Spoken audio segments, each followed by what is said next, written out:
Inherent power उच्च न्यायालय को। इस स्लाइड में हम उच्च न्यायालय की अंतर्निहित शक्ति के बारे में समझने का प्रयास करेंगे।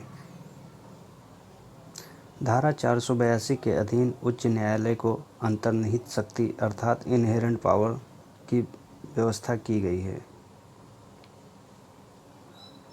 दंड प्रक्रिया संहिता 1973 के अंतर्गत धारा 482 के अधीन उच्च न्यायालय को अंतर्निहित शक्ति अर्थात इन्हेरेंट पावर प्रदान की गई है।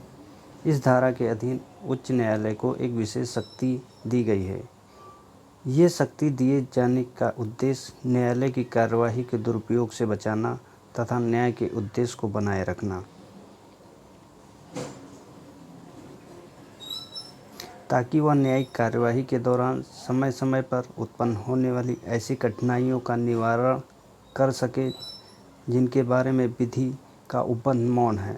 अर्थात ये कि न्यायालय द्वारा अंतर्निहित शक्ति का प्रयोग केवल तभी किया जा सकता है जब उसके समक्ष उत्पन्न किसी विधिक प्रश्न का निवारण के संदर्भ में उपबंध न हो।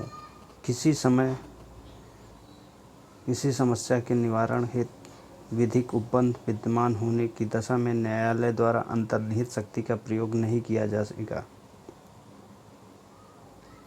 उच्च न्यायालय दंड प्रक्रिया संहिता CRPC की धारा 482 के अधीन अंतर्निहित शक्ति का प्रयोग मुख्यतः 3 प्रकार की परिस्थितियों में करता है।